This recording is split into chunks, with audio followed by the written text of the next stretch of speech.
the governor's office when I took on the old politics as usual in Juneau, when I stood up to the special interests and the lobbyists and the big oil companies and the good old boys. Suddenly, I realized that sudden and relentless reform never sits well with entrenched interests and power brokers. That's why true reform is so hard to achieve. But with the support of the citizens of Alaska, we shook things up. And in short order, we put the government of our state back on the side of the people.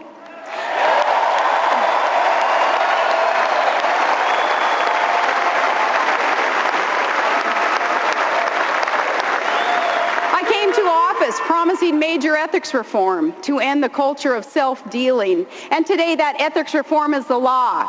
While I was at it, I got rid of a few things in the governor's office that I didn't believe our citizens should have to pay for. That luxury jet was over the top.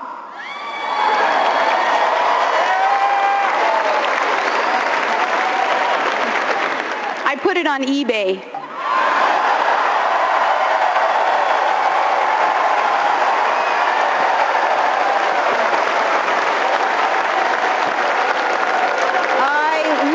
To drive myself to work, and I thought we could muddle through without the governor's personal chef, although I got to admit that sometimes my kids sure miss her. I came to office promising to control spending by request if possible, but by veto if necessary. Senator McCain also he promises to use the power of veto in defense of the public interest.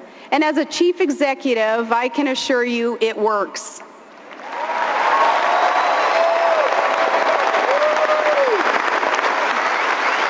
Our state budget is under control. We have a surplus. And I have protected the taxpayers by vetoing wasteful spending, nearly $500 million in vetoes.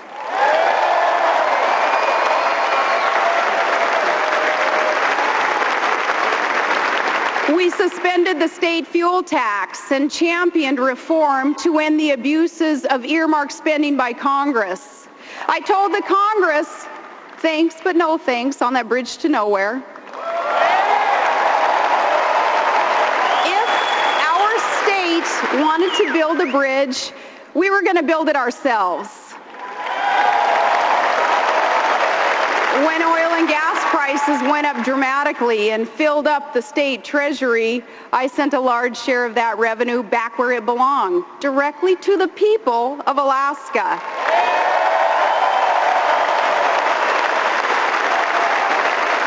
And despite fierce opposition from oil company lobbyists who kind of like things the way that they were, we broke their monopoly on power and resources. As governor, I insisted on competition and basic fairness to end their control of our state and return it to the people.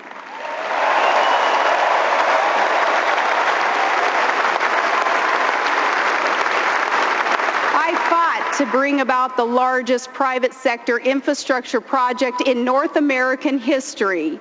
And when that deal was struck, we began a nearly $40 billion natural gas pipeline to help lead America to energy independence.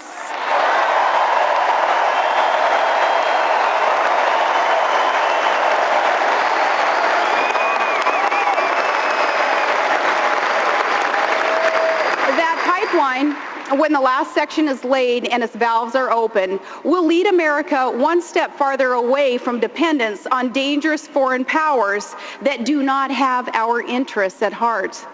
The stakes for our nation could not be higher.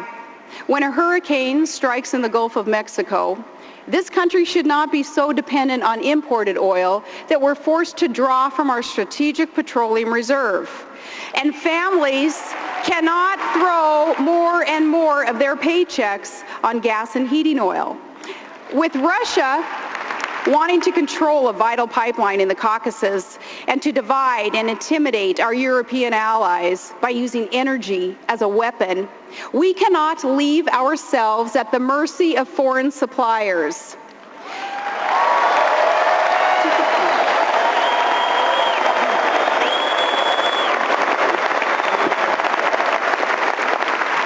to confront the threat that Iran might seek to cut off nearly a fifth of the world's energy supplies, or that terrorists might strike again at the Abqaiq facility in Saudi Arabia, or that Venezuela might shut off its oil discoveries and its deliveries of that source. Americans, we need to produce more of our own oil and gas. And take it from a gal who knows the North Slope of Alaska, we've got lots of both.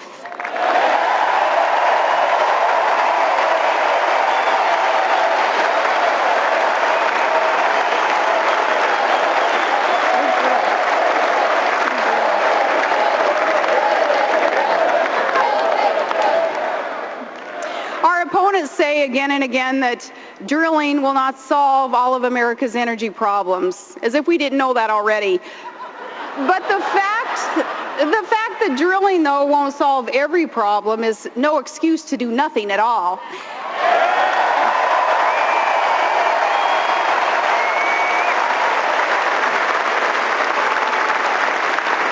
Starting in January, in a McCain-Palin administration, we're going to lay more pipelines and build more nuclear plants and create jobs with clean coal and move forward on solar, wind, geothermal, and other alternative sources. We need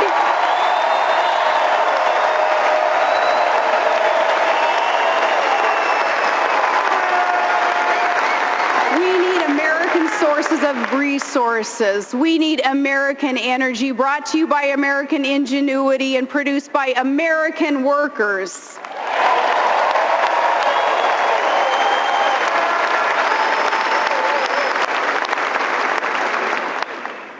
And now I've noticed a pattern with our opponent, and maybe you have too.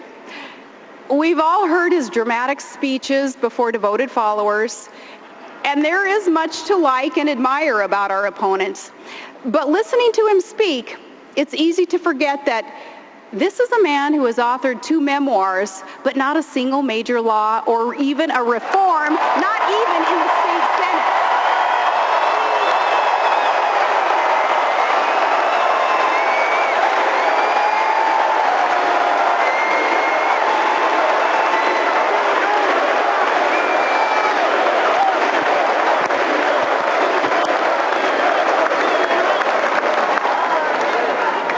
This is a man who can give an entire speech about the wars America is fighting and never use the word victory except when he's talking about his own campaign.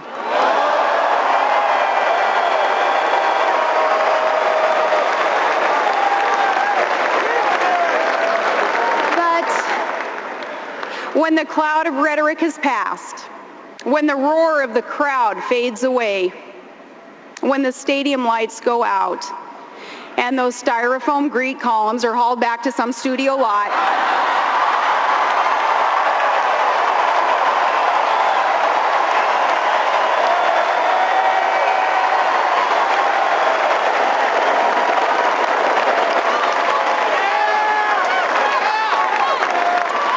when that happens, what exactly is our opponent's plan?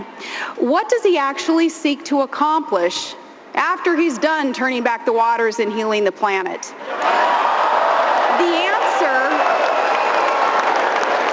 answer is to make government bigger and take more of your money and give you more orders from Washington and to reduce the strength of America in a dangerous world. America needs more energy. Our opponent is against producing it. Victory in Iraq is finally in sight, and he wants to forfeit. Terrorist states are seeking nuclear weapons without delay. He wants to meet them without preconditions.